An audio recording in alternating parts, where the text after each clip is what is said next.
meus irmãos, com muita alegria, cumprimento a todos com a paz do Senhor. Abra sua Bíblia, por gentileza, no livro do profeta Ezequiel, capítulo de número 37.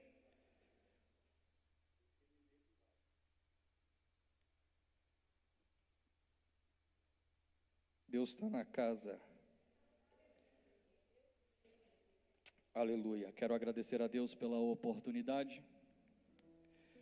Que Deus continue abençoando o nosso pastor Samuel, pastor Alice, a todos os irmãos, de uma forma muito especial. 2026 vai ser um ano extraordinário para todos aqui desta casa.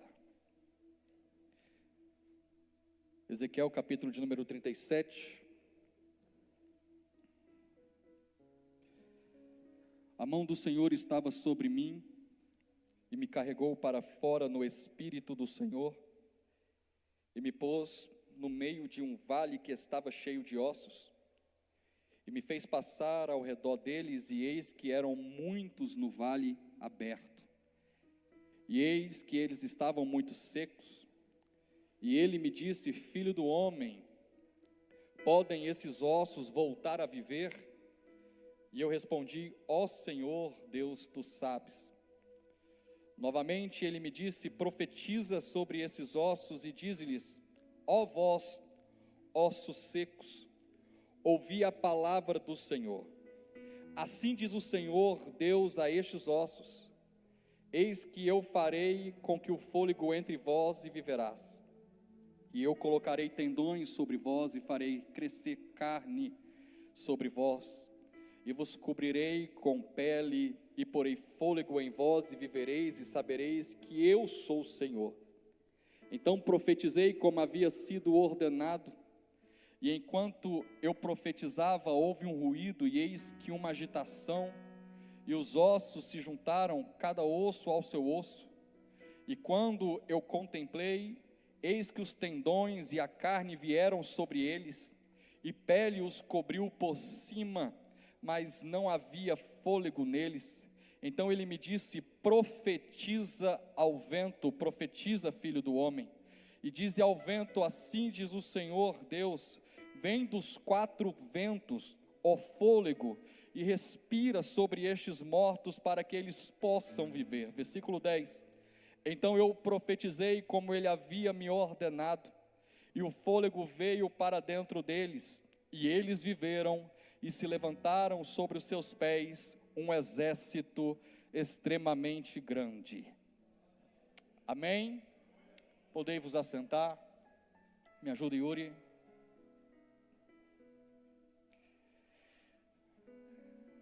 Embora o texto aqui lido é um texto bastante conhecido de toda a igreja, o capítulo de número 37 do livro do profeta Ezequiel, quantas mensagens já foram escutadas dentro desta referência, quantos louvores nós já entoamos dentro desta referência. Humanamente falando, para surpreendê-los, eu poderia muito bem escolher um texto pouco apreciado, pouco citado, não muito conhecido da Bíblia Sagrada, mas eu confesso aos irmãos que eu estou inteiramente na dependência de Deus.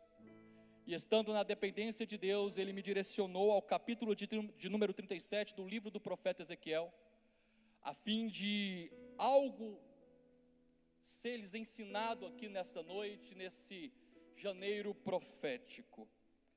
Entenda algo: o profeta Ezequiel, levantado ainda jovem, participante da caravana que foi levada cativo para a Babilônia, ele é levantado para profetizar nesse tempo, levantado para profetizar fora de Jerusalém, ou seja, levantado para levar uma mensagem fora da zona de conforto, levantado para profetizar em um cenário de caos, em uma terra estrangeira.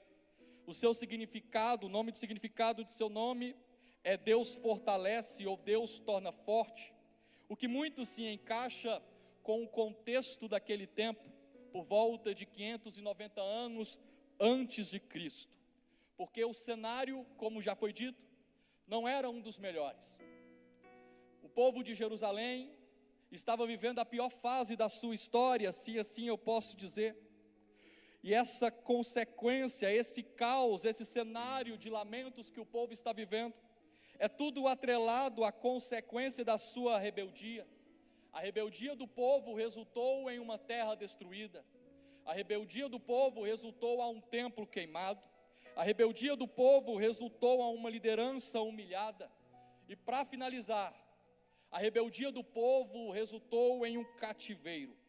Só que mesmo diante do caos, mesmo diante de uma terra destruída, mesmo diante de um templo queimado, mesmo diante de uma liderança humilhada, e mesmo diante de um cativeiro, Deus ele se levanta para levar uma mensagem para aquele povo.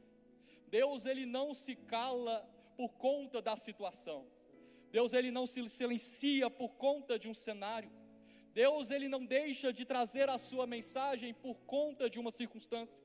Deus ele continua falando, e ele fala aos que estão inseridos no caos, com o propósito de ensinar o povo a viver uma vida reta, íntegra e fiel a ele. E é para isso que Deus vai levantar o profeta Ezequiel, com as seguintes missões que ele vai ser levantado. A primeira missão é explicar ao povo o motivo do juízo. O exílio, o cativeiro, Jerusalém tomada, templo queimado, liderança humilhada, não é fruto do acaso, mas é uma consequência oriunda, vinda direta da rebeldia, da desobediência daquele povo.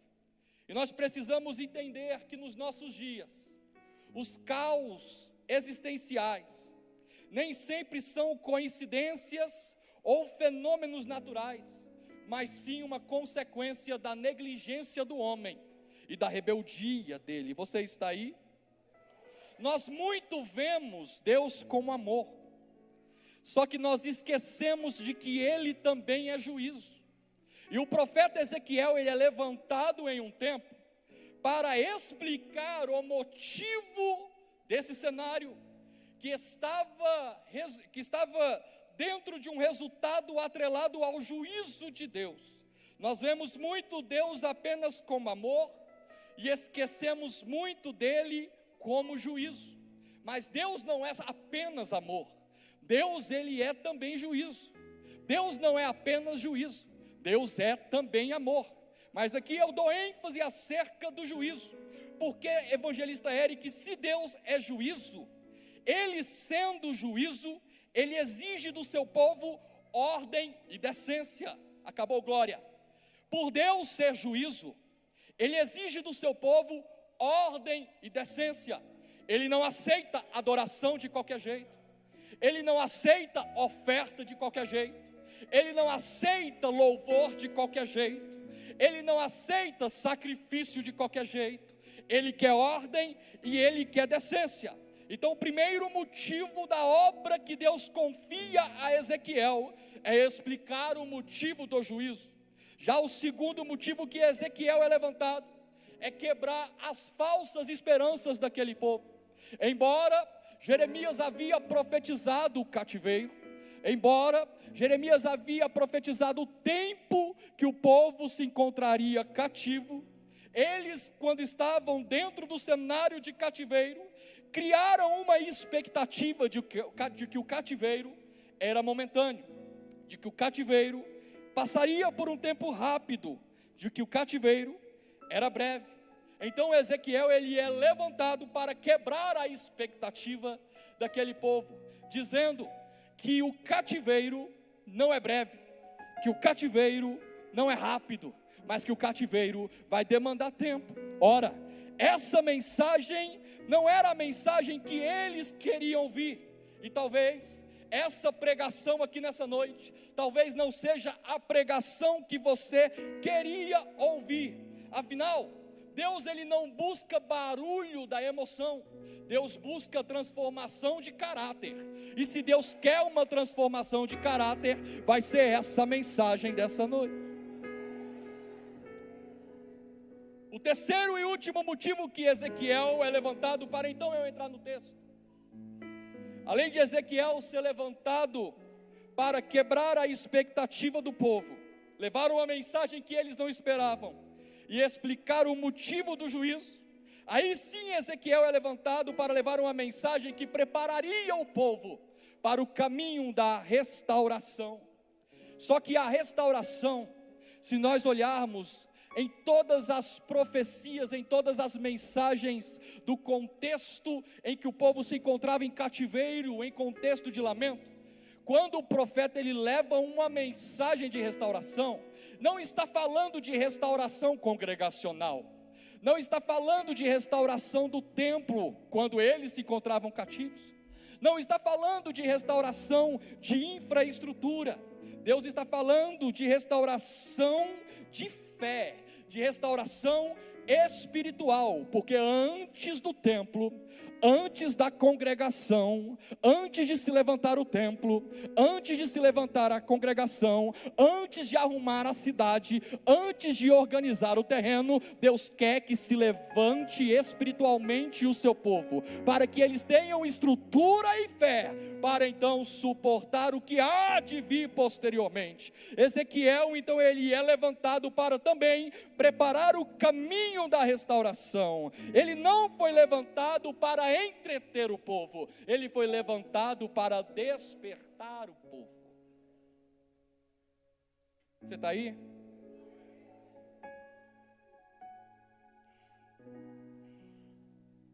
Agora eu entro no texto. Levantado em um tempo totalmente caótico. Irmão Samuel, o povo estava no fundo do poço. Eles não estavam apenas distante da terra, eles estavam afastados da esperança. O vale de ossos secos retrata a condição daquele povo.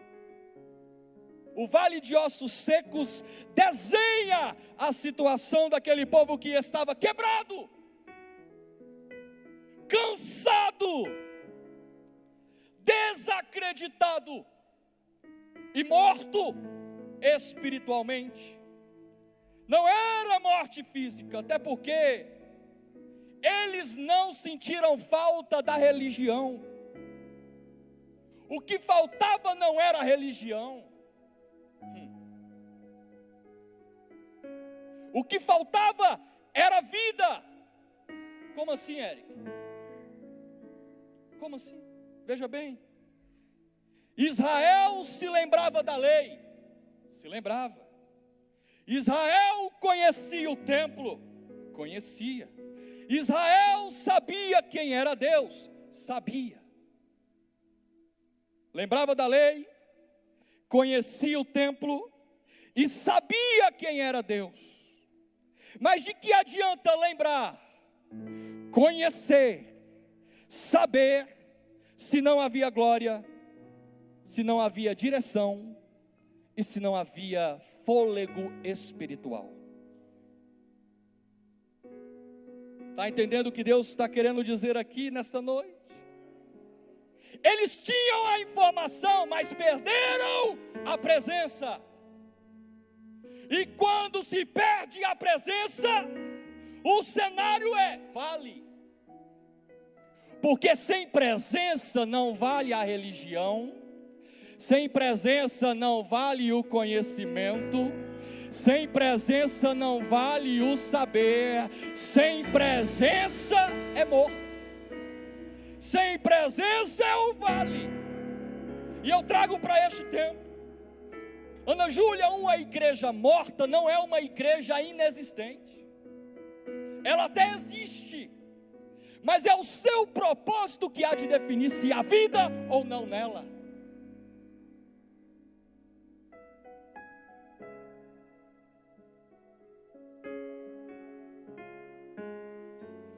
O verdadeiro problema do povo não era a falta de estrutura, porque tinha ossos, mas sim a ausência do sopro de Deus.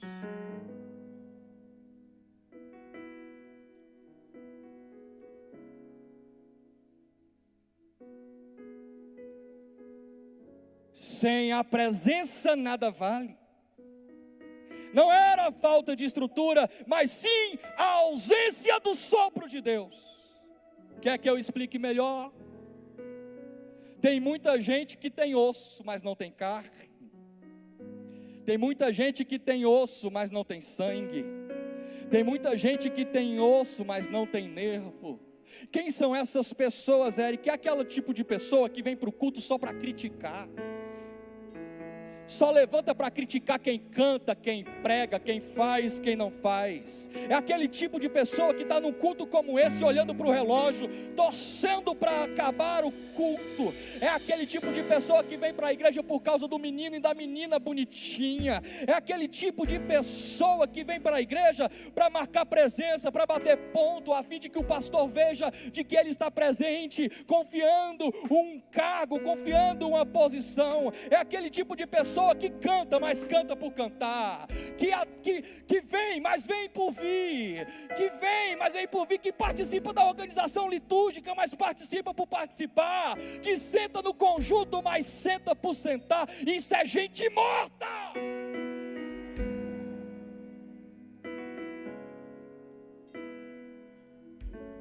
Se você se reconhece em alguma dessas situações, sinto lhe dizer, você não passa de um vale de ossos secos. Mas Deus nessa noite me traz aqui como profeta, para profetizar. Está na hora de levantar, está na hora de parar a crítica, está na hora de parar o questionamento, está na hora de parar de ficar olhando os defeitos. Levanta a sua adoração, levanta o seu clamor, profetiza, adore, que os teus olhos vai contemplar o que Deus tem. Eu sinto Deus na casa.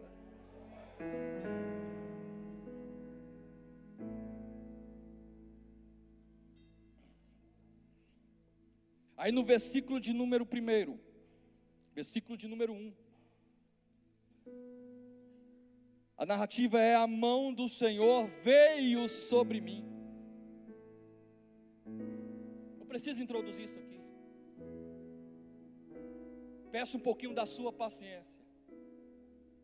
Talvez você venha aqui querendo pular, rodar, mas calma, calma. Preciso aplicar isso aqui. A mão do Senhor veio sobre mim. Ezequiel, ele não vai chegar no vale por curiosidade ou iniciativa própria.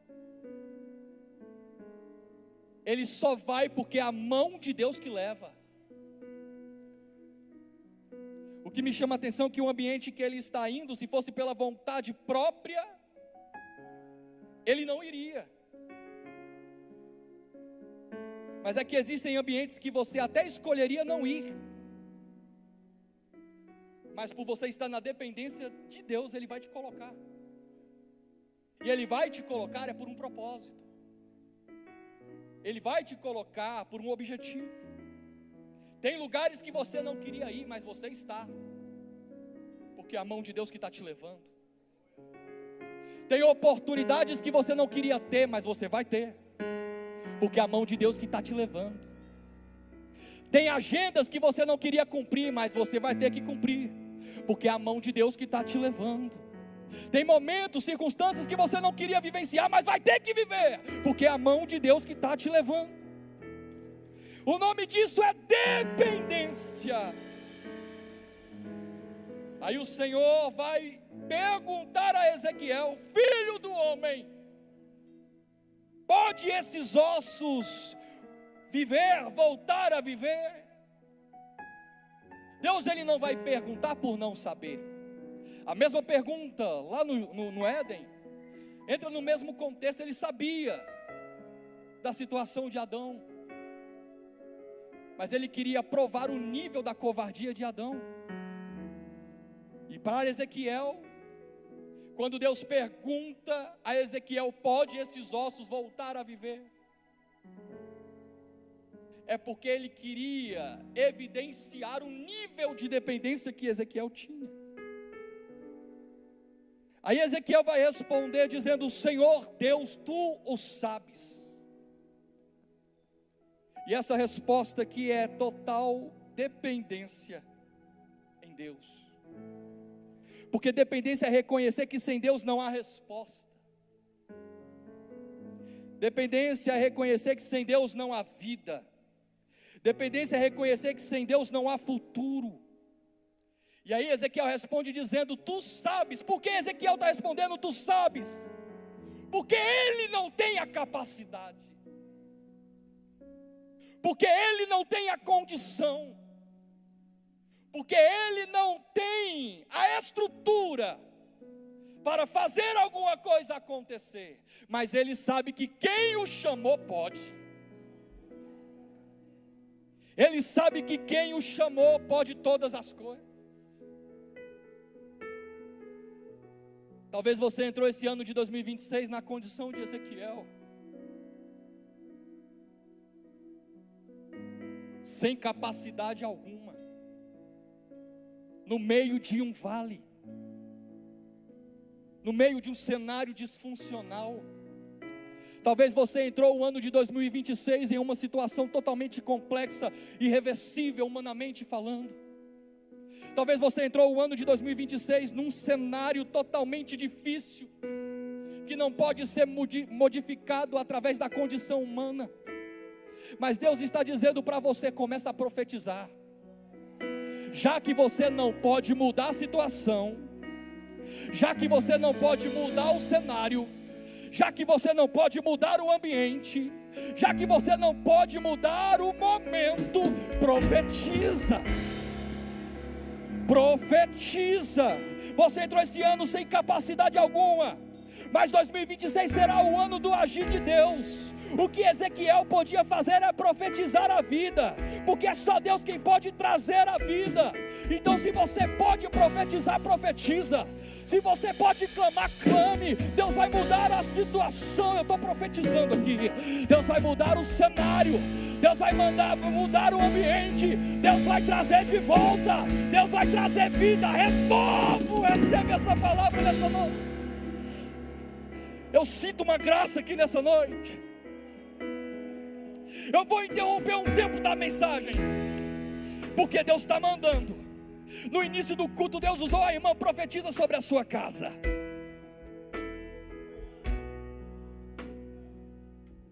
Profetiza sobre a sua família. Quem estava no início do culto viu. Agora, assim como você está, você vai apresentar a causa irreversível que você está vivendo.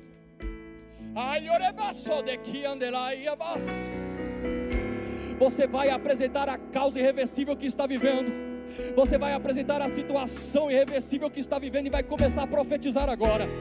Será que você acredita no poder de Deus? Será que você acredita no agir de Deus? Começa a profetizar aí. Deus quer ouvir a tua voz e a tua autoridade. Profetiza, filho do homem. Profetiza, Deus vai trazer de volta. Deus vai trazer vida. Deus vai trazer renovo. Deus vai trazer provisão. Deus vai trazer consolo. Profetiza sobre a sua casa. Profetiza sobre a sua família.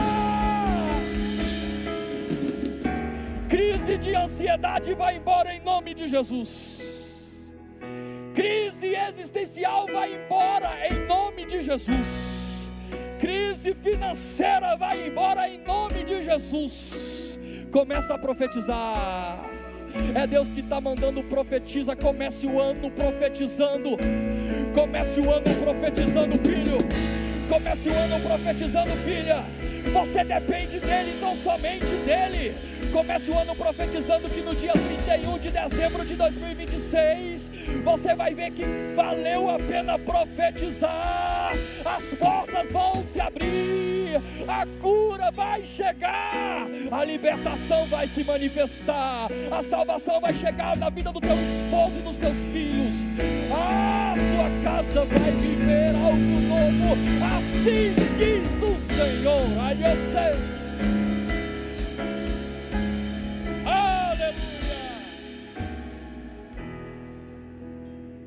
Dependência. Ele não podia, mas ele reconhecia que por não poder, ele entrega nas mãos de Deus, dizendo: se eu não tenho a condição, se eu não tenho a capacidade, o Senhor tem.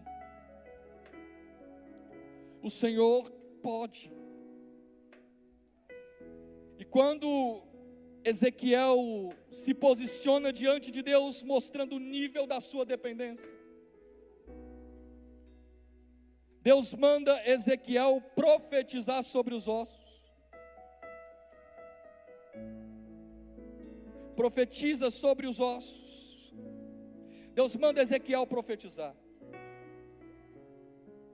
Como que pode profetizar sobre algo que não tem mais valor?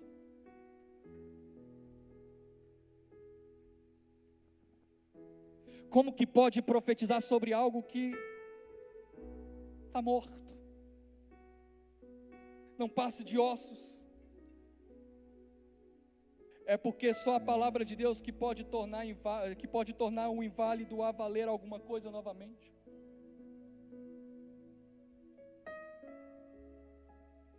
Aqui evidencia o poder da palavra.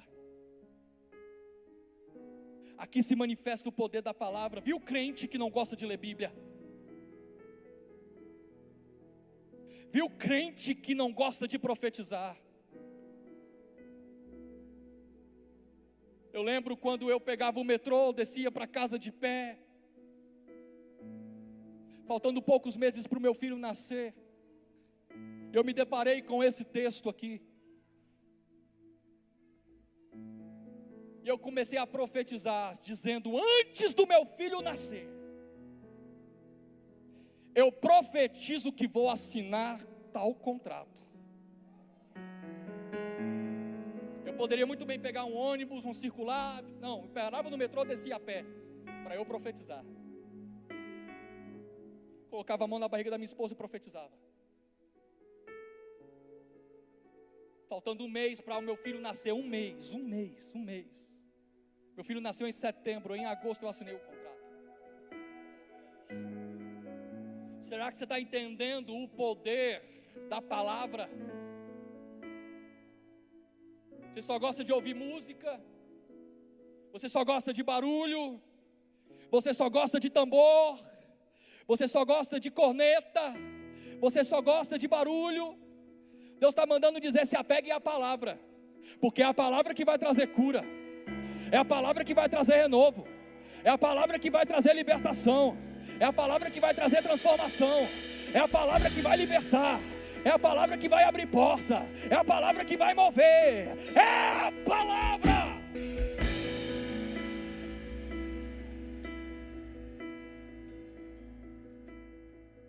Não acha que vai cair do céu se você não tiver apegado a ela, viu?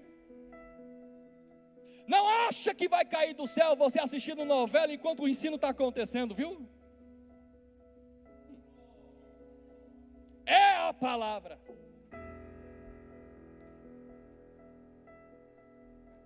A emoção, pastor Samuel, pode até gerar barulho dos ossos, mas é só a palavra que gera vida. Para finalizar, você conhece o texto e sabe muito bem que Ezequiel vai profetizar conforme Deus havia direcionado. Ezequiel vai profetizar, vai obedecer. Porque a primeira parte do texto nós entendemos acerca da dependência. A segunda parte do texto nós entendemos acerca do valor da palavra. E a terceira parte do texto, aí vem o resultado. Tem gente que quer resultado pulando essas etapas. A etapa da dependência. Tem gente que quer resultado pulando a etapa da palavra. Mas o capítulo 37 do livro do profeta Ezequiel e Yuri ensina muito bem isso. O segredo do renovo, o segredo do poder de Deus, o segredo do resultado, porque é somente depois da palavra é que vem a ordem para que o Espírito seja invocado. E quando o Espírito entra, quando o Espírito entra, O texto diz que os corpos vivem e se colocam de pé, formando um grande exército. Depois da dependência, depois da palavra, o Espírito age. Para evidenciar que o Espírito não nos deixa prostrado no vale, Ele nos levanta. Ele não nos mantém escondido, Ele nos posiciona. Ele não nos deixa fragmentados, Ele nos transforma. Esse é o poder do Espírito.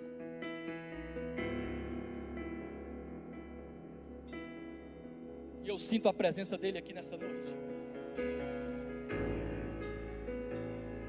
Por que não lembrar de Atos 2? No cenáculo tinha estrutura, no cenáculo tinha gente, no cenáculo tinha expectativa, mas foi somente quando o Espírito desceu é que homens medrosos se tornaram ousados. Somente quando o Espírito desce é que há transformação. Somente quando o Espírito se apresenta é que o cenário é modificado, o ambiente é mudado. O mesmo Espírito que soprou no vale de osso seco trazendo vida, foi o mesmo Espírito que incendiou a igreja primitiva. E deixa eu te dar uma notícia nessa noite: Ele não mudou. Você vai começar 2026 na presença do Espírito. Você vai começar 2026 sentindo a presença do Espírito. Você vai começar 2026 sentindo a graça do Espírito. Se você acredita nessa palavra, se coloca de pé. Samuel e Aline.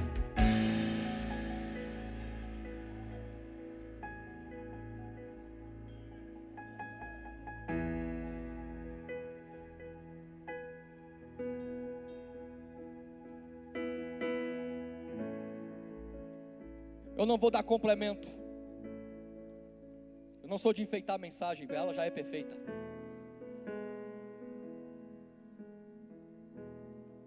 Mas eu quero convidar você nessa noite a sentir a presença.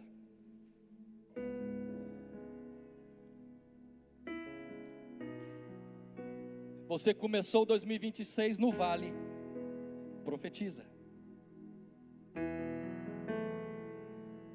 Você começou 2026 no vale, priorize a palavra.